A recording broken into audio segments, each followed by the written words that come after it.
Chapter 6 of Mary's Grammar.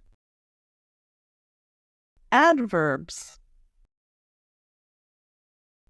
We now come to the part of speech called adverbs. Can you guess what that means, Mary? Adverb, repeated Mary thoughtfully. That must be something added to a verb. So I suppose it's like an adjective added to a noun to show what sort of noun it is. Something like, replied her mother, but not quite, for the adverb does not point out what sort of verb.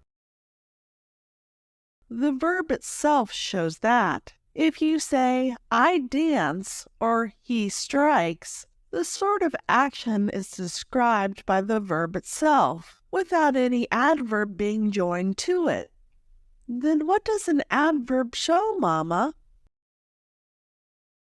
Several things, replied her mother. In the first place, it shows the manner of the verb.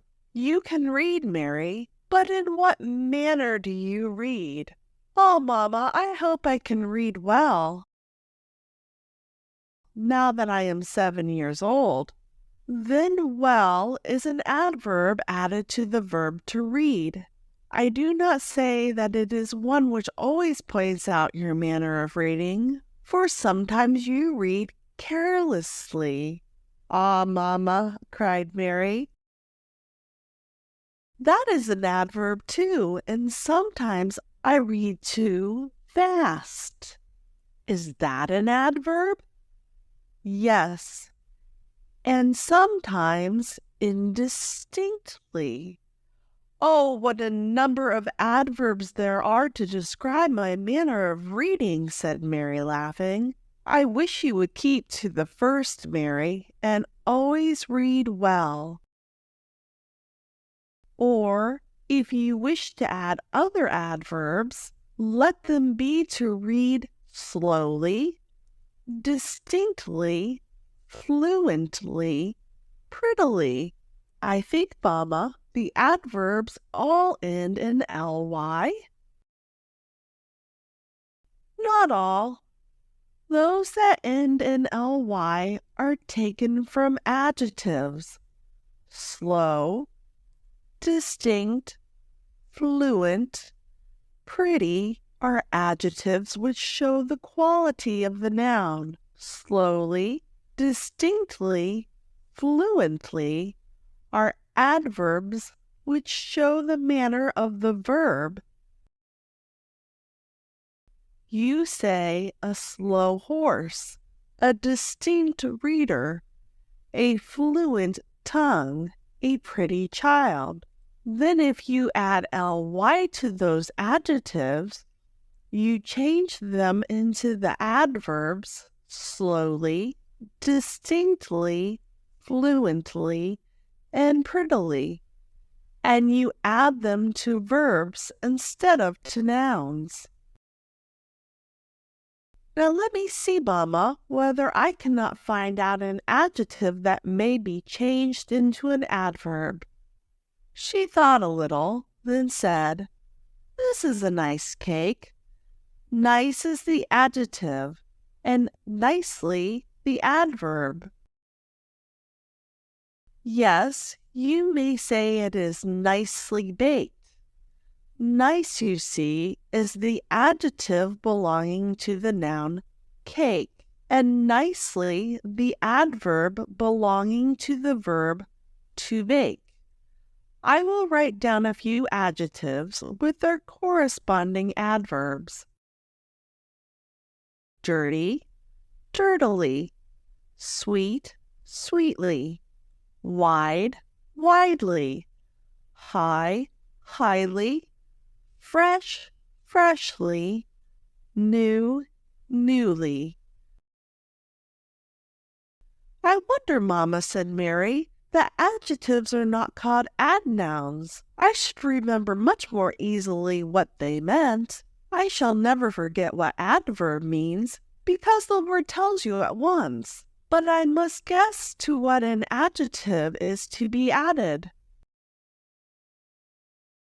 Very true, my dear, But we cannot take upon ourselves to change the names which grammarians have given to the different parts of speech. Then, Mary, besides the adverb which shows the manner of the verb, there are others which point out the place in which it is done, as I stand here, I walk thither, she went hence, he will go anywhere. Pray, Mamma, let me find out some of the adverbs that show the place. I thought my thimble was there, she said, opening a workbox. But, she added, looking about, I can find it nowhere. Very well, Mary. That is, if it is only an example you are supposing, and that you have not really lost your thimble. Oh, no. Here it is, said Mary, smiling and lifting up her forefinger. This is not all, continued her mother. There are some adverbs which relate to the time in which the verb is performed. As I eat now, John will go soon. He has been already. Now it is my turn, Mamma. I dance often, but I seldom draw. He will write presently. Will you go directly? The next class of adverbs, said her mother, points out the number of times the verb is performed, as I spoke once, or twice, or 100 times. Oh, what a great deal of speaking, exclaimed Mary. And are 1, 2, 3, 4, and all the numbers adverbs? No, because they do not relate to the verb, but to the noun. You say 1 apple, 2 houses, 10 men, and so on. Then the numbers are adjectives? Said Mary. Yes, they do not, it is true, exactly show the quality of the noun, but they point out its number. When you mention the number of the verb, you do not say, I wrote 1, but I wrote once. Well, said Mary, I do think so many different sorts of adverbs is a little puzzling. You have at least learned enough of them today, my dear, replied her mother. Go and take a run in the garden to refresh yourself. Continuation of adverbs, Lesson 10. In order to be able to recollect all the different sorts of adverbs, my dear, said Mary's mother to her, you must class them in regular order in your memory. Yes, said Mary, I must put them in order in my head, as I do my doll's clothes in her chest of drawers. Very well, replied her mother, smiling at the comparison, and put each class in a separate drawer. How droll, said Mary, laughing, that my head should be like a chest of drawers. I hope it is like a tiny chest of drawers, Mary. I have known some little girls whose drawers were in such confusion that when they want anything in them, they do not know in which drawer to look for it. And when that is the case, she added, looking archly at Mary, I cannot help suspecting that their heads are in the same sort of confusion. Yes, but I do not think you know such a little girl just now, Mamma. For if you recollect, you praised me the other day for having my drawers in such tidy order. Well, then, it is to be hoped, Mary, that I shall find your head so too. Now let us see how many drawers you must have to keep the adverbs in. Do you recollect how many we have already mentioned?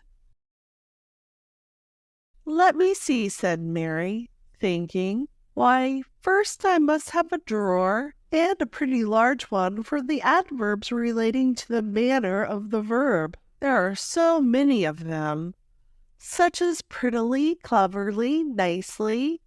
Then another for adverbs relating to place, as here, there, everywhere. Then a third drawer for adverbs relating to time, as now, then, presently. That need not be so large a drawer, I believe.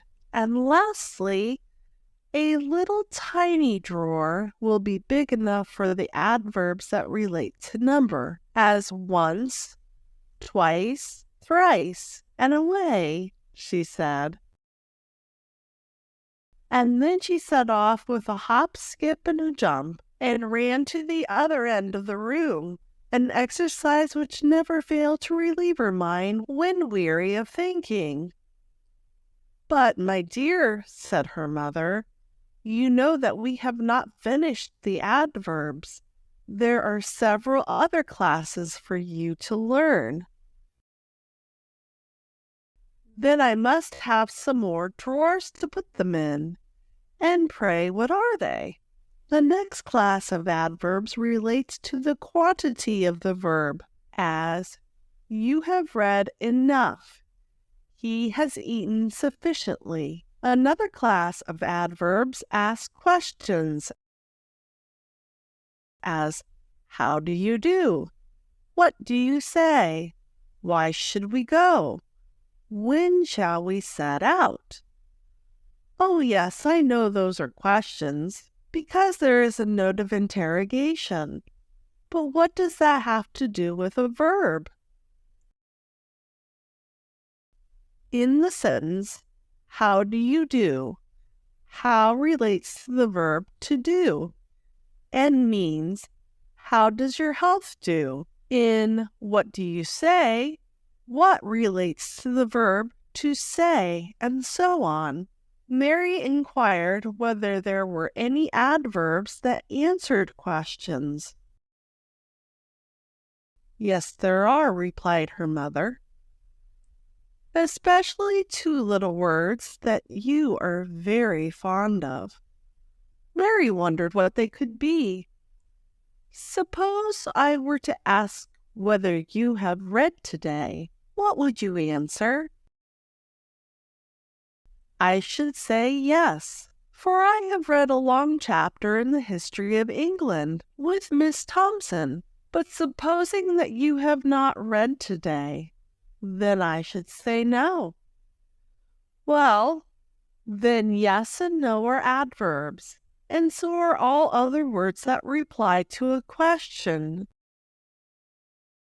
such as perhaps, surely, certainly, by no means, not at all. But, Mamma, said Mary, yes and no by themselves cannot relate to any verb. I beg your pardon. If you say yes in answer to my question, have you read, you mean to say, yes, I have read.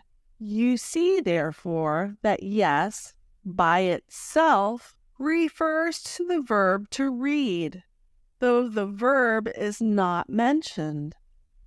Some adverbs have degrees of comparison, as often, oftener, oftenest, well, better, best.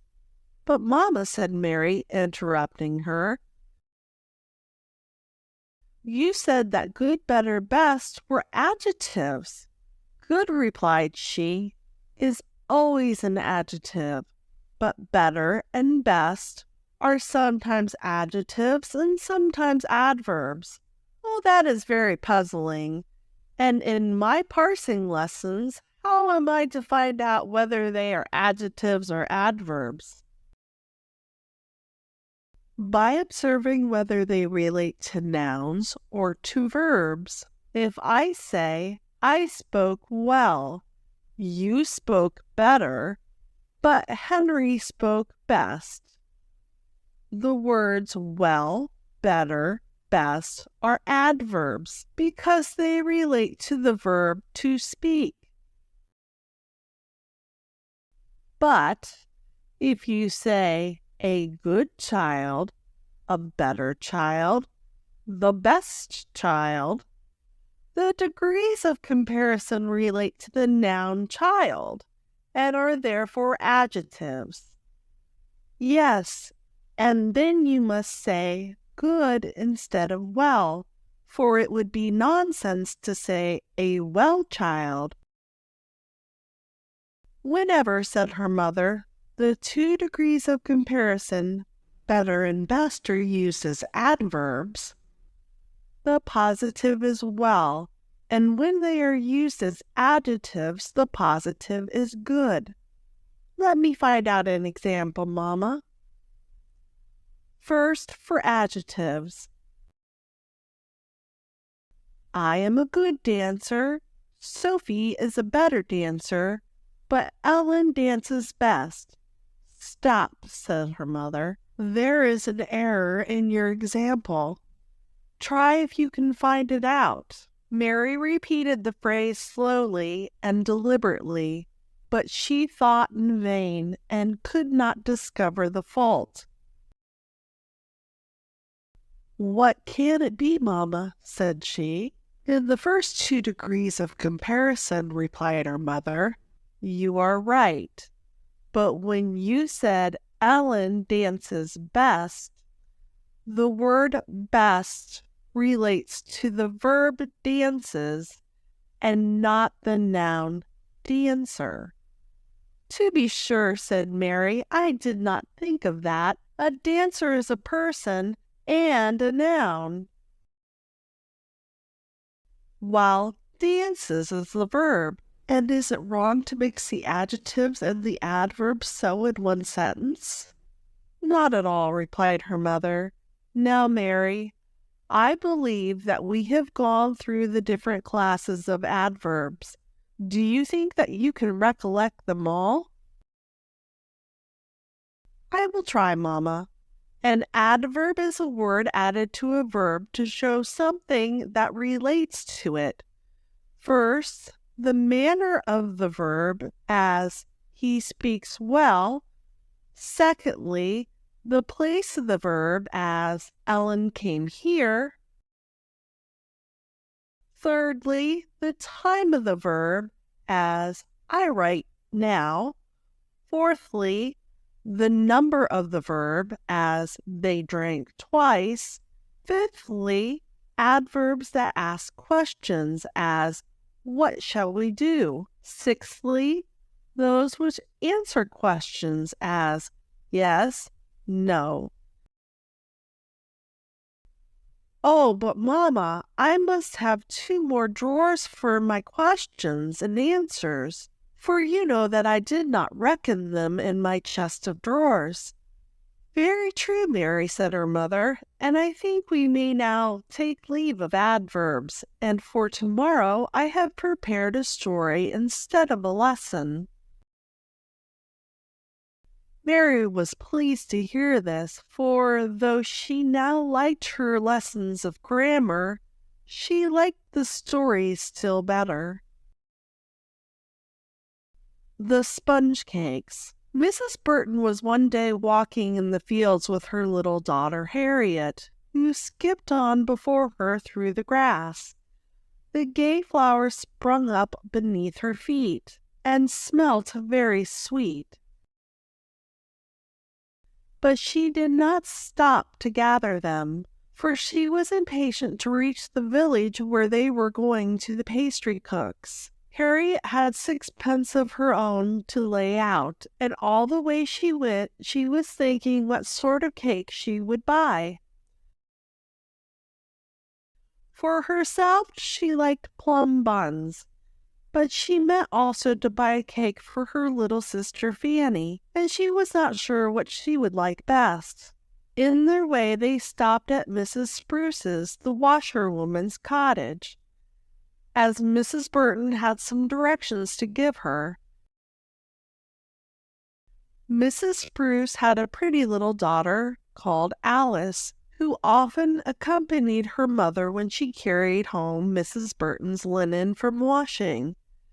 And then Harriet and Alice sometimes played together. So Harriet was very glad to call at the cottage to see Alice, and she ran forward and, opening the little garden gate, called out, "Alice, Alice!" But no Alice answered. When they went in, they saw poor Alice sitting quite still in a low chair, and looking so pale and ill that she seemed as if she had not the strength to move. "What is the matter with poor Alice?" inquired Mrs. Burton. "Indeed, madam, I cannot say," replied Mrs. Spruce. "She has been in this downcast way for this week and more.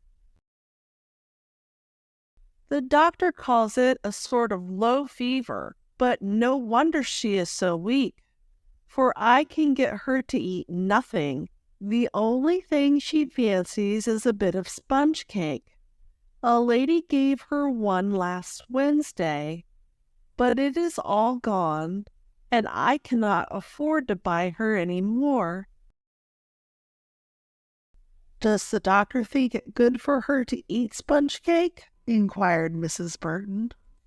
"He says it will do her no harm if she wishes it." Soon after Mrs. Burton and her little daughter left the cottage, and as they walked towards the village, they could talk of nothing but poor Alice. When they reached the pastry cook's, Mrs. Burton asked Harriet if she had made up her mind what she should buy. "Oh, yes, mamma, sponge cakes." And she inquired how many she could have for 6 pence. She was told 3, and 3 sponge cakes were put in a piece of paper and given to her, and she paid for them. "I thought, my dear," said her mother, "that you had intended to buy plum buns." "So I did, mamma, but I have bought these cakes for poor Alice. She can eat nothing else, you know, while I am hungry for everything. So it is much better Alice should have the cakes than for me to have buns." "You are a good child," said her mother, giving her a kind kiss, "to think what will please others rather than yourself. But then little Fanny, will she like to go without her cake? She is too young to care about Alice." "Oh, she does not know anything about the cake, mamma, for I did not tell her I should give her one. I meant to surprise her, so she will not be disappointed." When they approached the cottage on their way home, Harriet hastened forward, pushed open the garden gate, and was soon in the house. Then she opened her little parcel and gave one of the cakes to Alice. Poor Alice smiled, and though it was but faintly, Harriet was delighted to see her face, which was before so melancholy, look pleased. Alice tasted a little bit and said it was very good, but she would not eat much, saying that she would keep the rest for another time. "Oh, here are 2 more cakes," said Harriet eagerly, "and they are all for you, Alice." "How good you are, my dear young lady," said Mrs. Spruce. "You have made poor Alice quite happy." Harriet felt quite happy too. She was much happier than if she had eaten the cake herself. She was so glad to do some good to poor Alice. In her way home, she gathered a quantity of field flowers. "I shall give some of them to Fanny," she said, "instead of the cake, and then she will be pleased too." Harriet liked to please everyone, but she herself was the happiest of anyone, because she enjoyed making others happy.